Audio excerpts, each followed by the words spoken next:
kingdom built on the profits of its oil reserves. This tiny emirate, the size of the state of Rhode Island, is one of the richest places in the Arab world.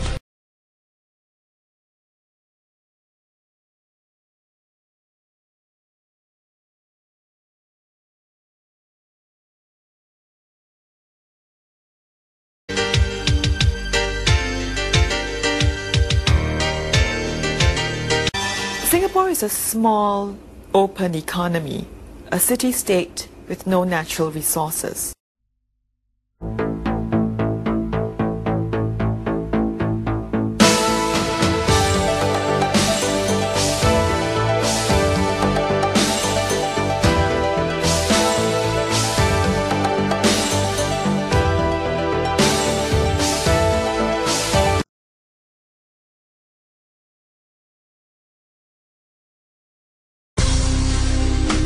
Kingdom built on the profits of its oil reserves.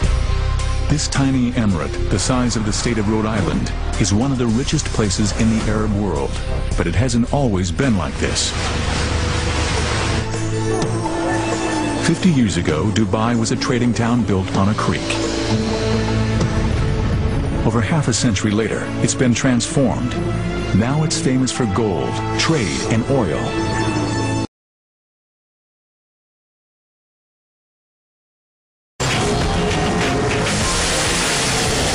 Not too long ago, Singapore was a very different place.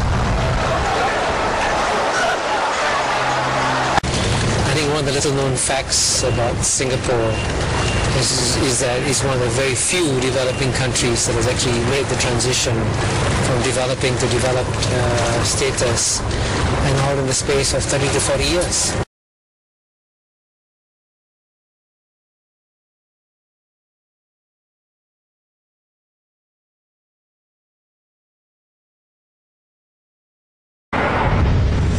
The Crown Prince, Sheikh Mohammed bin Rashid Al Maktoum, has a $2 billion plan to save his country. He's ordered his kingdom to transform itself into the world's #1 luxury tourist destination, and the Crown Prince has a history of getting what he wants.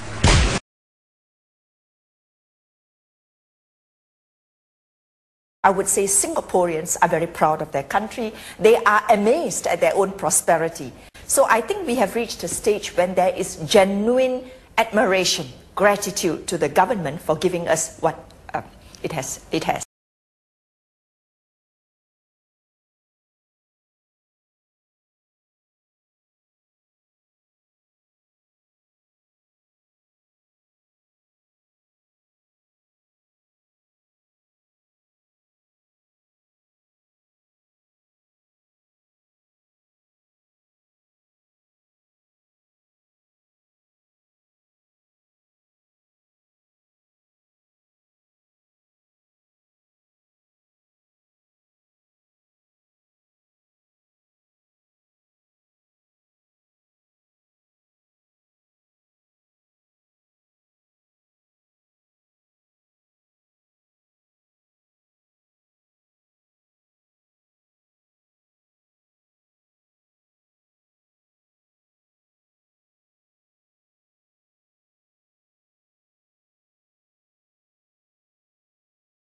Can Jamaicans expect accelerated levels of growth, much faster levels of growth than the average 1% you managed in your 18.5 years in office?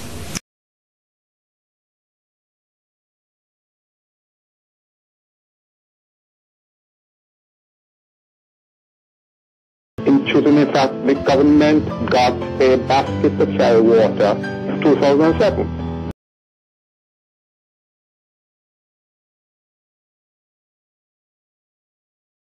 Key economic indicators over the last 6 to 12 months have shown us that Jamaica has achieved some level of stability. Inflation has been held at single-digit levels.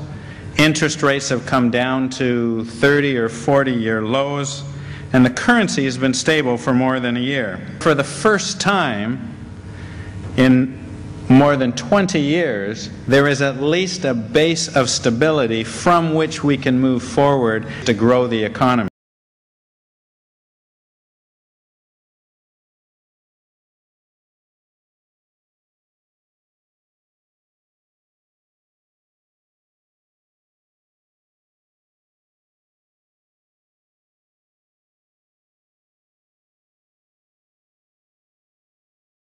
What is most interesting with the JLP as well, if you look through the budget, the most significant increase towards any kind of spend is towards juvenile centers.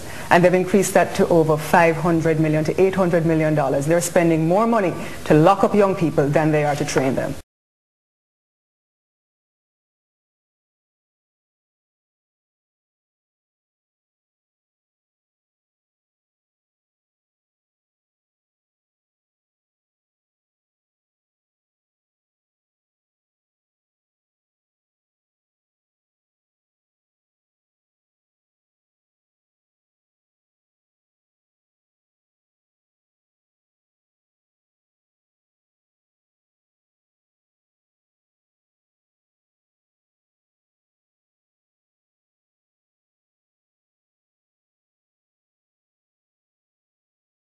They're spending more money to lock up young people than they are to train them.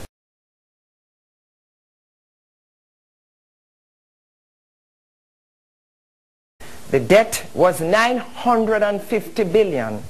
Now it has grown to $1.6 trillion, an increase of almost 70%.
Finance Minister Dr. Peter Phillips left the island today for Boston, New York and London to meet with representatives of investment banks and other financial institutions.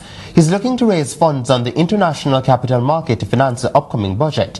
And while one local financial analyst believes the minister will be successful, there's one particular matter of concern. They are looking to raise some $500 million on the international capital market.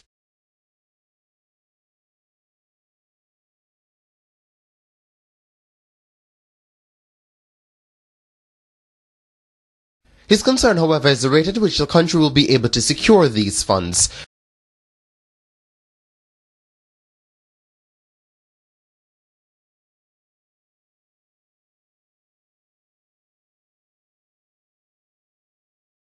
With the U.S. economy showing signs of recovery, the analyst says interest rates could be on the rise again.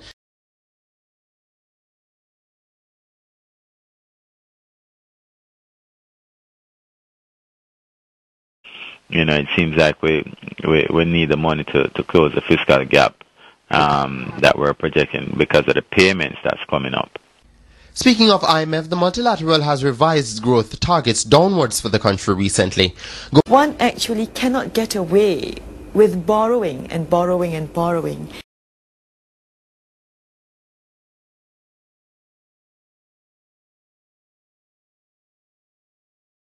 When I'm returned to power as Prime Minister, I will ensure the strengthening of these institutions like the Office of the Contractor General and all the institutions having to investigate corruption and deal with corruption when they are reported.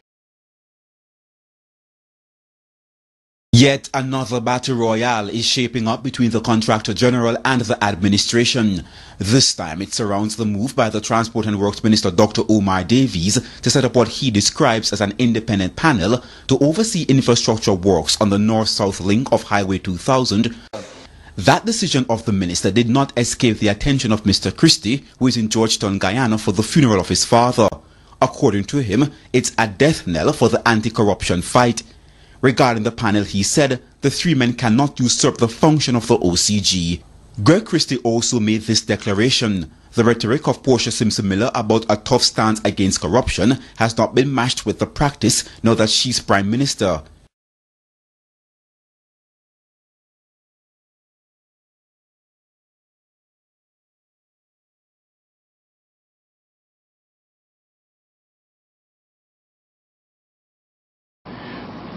I guess they didn't expect anyone would ask questions, look at the depth of what they're trying to say.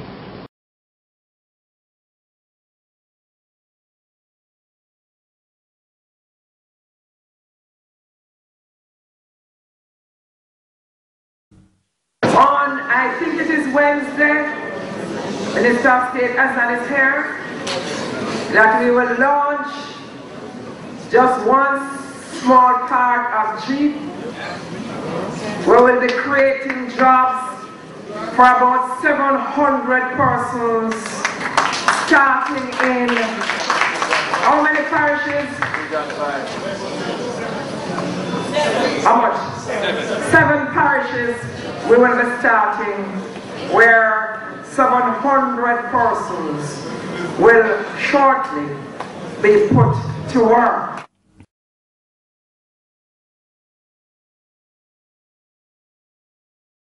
We had pressed the State Minister for Transport, Works and Housing about several aspects of the program, such as how will the persons for the program be selected, when will other aspects of JEEP, such as the agricultural component, be rolled out, and where is the funding to come from for several other aspects of the program. For those and other answers, it's the Prime Minister to whom the nation must look. I'm going to leave all of that for the PM on Wednesday. All right, so the PM will talk about that. Yes.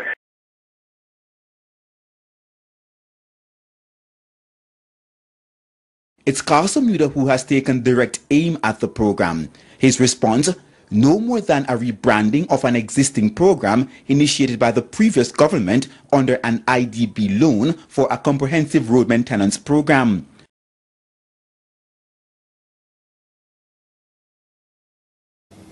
All goes according to plan. The government's jobs program JEEP will be launched Thursday afternoon on Barbican Road in St. Andrew. A cloud of controversy, however, will hang over any such launch. After notable stallings, word came Monday that individuals were being employed under the program. The revelation sparked a visit by officials of the OCG to the Transport Works and Housing Ministry's Maxfield Road offices Tuesday, where it seized documents related to the program. Among the items it took was a confidential memo from the Permanent Secretary Audrey Sewell to the Minister Dr. Omar Davies. In the memo dated March 20, Ms. Sewell said she was concerned about what she called a lack of information to her about the program. She noted that she was written by the OCG requesting information, however she was in no position to provide Greg Christie's office with such. What's more, she expressed to the minister that she only learnt of Thursday's launch and the planned allocation of $10 million to each constituency via the media. Ms. Sewell wrote, quote, I am requesting that I be advised as soon as possible whenever decisions are taken about the program, especially as they relate to expenditure, since they have implications for procurement, end quote. The OCG said the Permanent Secretary had outlined similar concerns to it in an interview. On Tuesday, Dr. Davies admitted to CVM News that not all public officials had full knowledge of JEEP.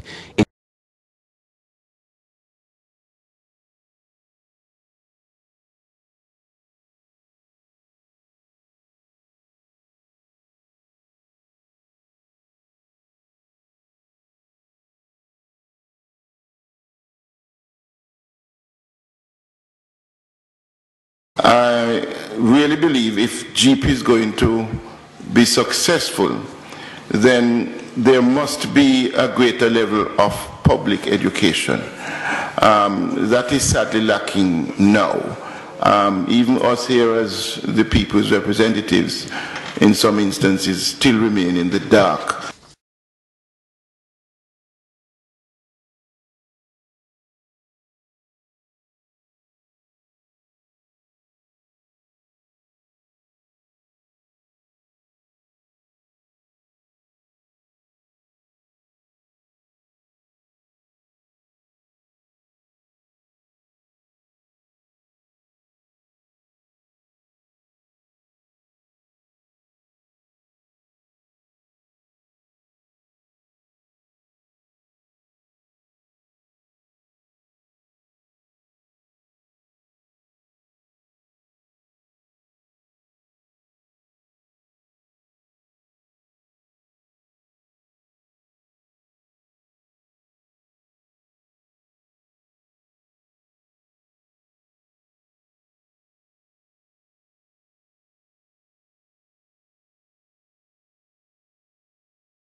People's National Party remain focused on people power. It is seen in the delivery during the 18 years of new schools built, new hospitals built, new community centers built.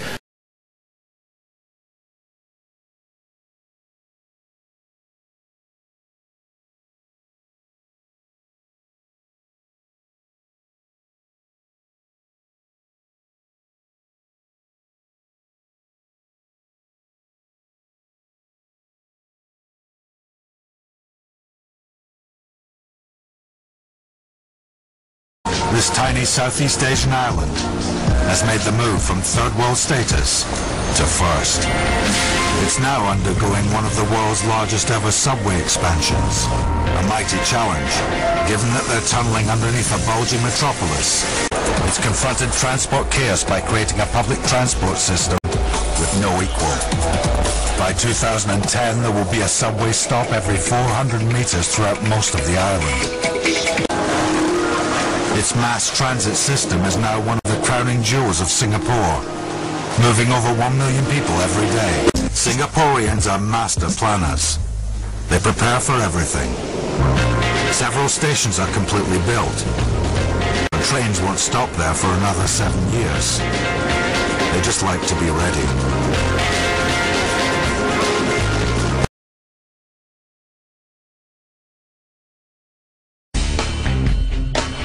It's one of the most daring engineering projects the world has ever seen. A massive island built from sand and rock. With threats of earthquakes, violent storms, and erosion from the sea, it'll be a miracle if this palm megastructure survives.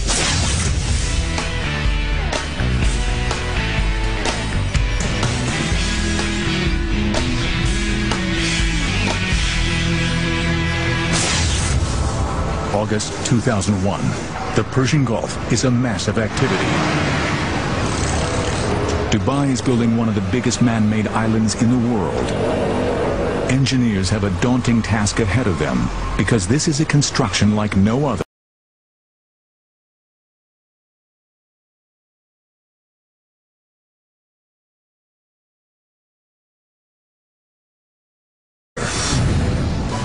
All structures stand in defiance of nature. Most are built from concrete and steel, materials that are artificially strengthened. But this massive island is being constructed out at sea, using only natural materials, sand and rock.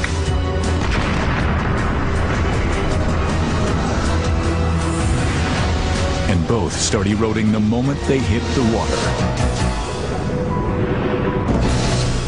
For project manager Bob Berger, it's a daunting task.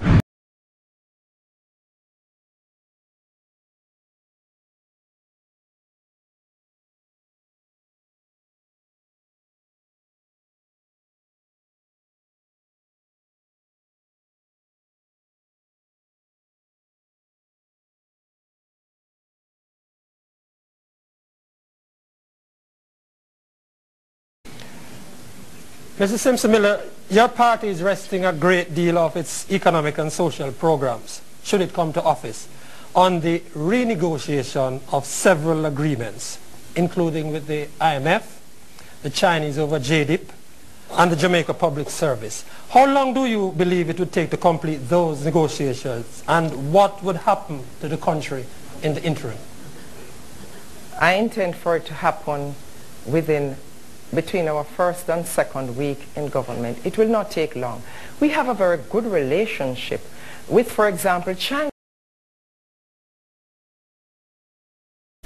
I come with 17 years of experience as a minister of government and then for a short time, Prime Minister.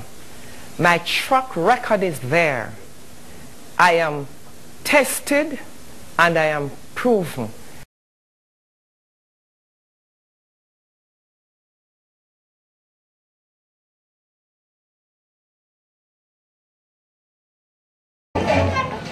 This is Majestic Gardens, popularly called Bacto. Like many other inner-city communities, Majestic Gardens has its fair share of challenges. There is evidence of very poor infrastructure all around. Webs of illegal electrical connections crisscross the community. the need for proper housing is all too evident. Many live under unsatisfactory conditions, and the slightest sign of rain triggers fear. But they're hopeful. They're banking their hopes on their Member of Parliament, Prime Minister Portia Simpson Miller. Well, infrastructure, Prime Minister working on that now. As you can see, if you want to take picture of the houses, these are here from about in the 60s. We have development up at the top.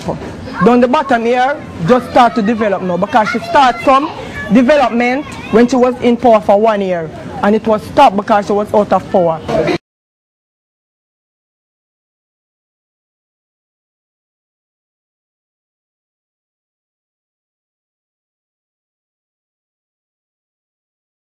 I have the ability and the skills, and my experience brought me to a number of international meetings, having to meet with international leaders, from prime ministers to presidents to kings.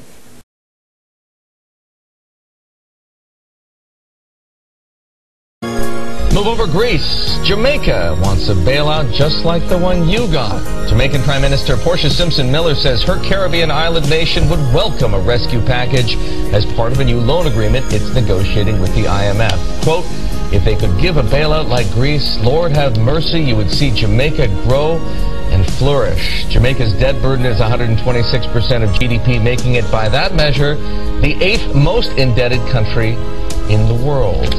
But Jamaica is not the basket case that Greece is. Their expected GDP this year is 2.4%, up from 1.4% last year. The government has already committed to raising taxes, cutting pensions. They have the same issue Greece does, getting people to pay those taxes. And they only want $1.27 billion. And they said that they don't want to take austerity. The Prime Minister, in fact, told the Bloomberg News reporter that interviewed her that they don't want to take austerity because it would harm local efforts to crack down on drug gangs, which is a big problem in Jamaica. 10% of this economy is tourism. But isn't that the price you pay in exchange for a bailout? Bailout in exchange for austerity. That's how it's working in Greece. That's how it's working in the rest of the EU. She was referring to the free lunch. Right. Oh, free money. I mean, if it's free, I'll take a bailout too. Who doesn't want it? So Jamaica and so many other countries are saying, hey, how about some love for us? I feel that way. What's your debt to GDP level? Oh, goodness.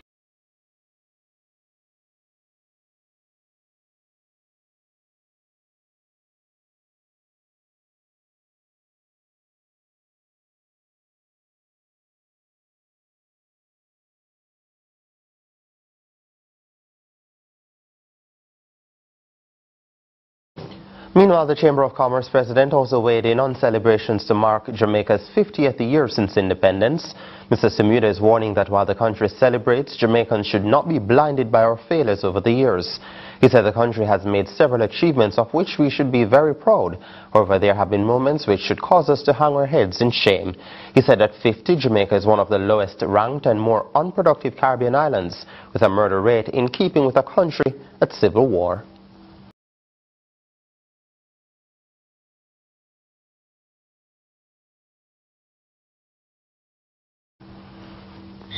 All of those people having this historic dream that their descendants would live in a democracy that not only had political independence, but economic independence. And if anniversaries are supposed to be milestones not just of celebration, but of assessment, then by any assessment, we ought to be ashamed of where it is we are.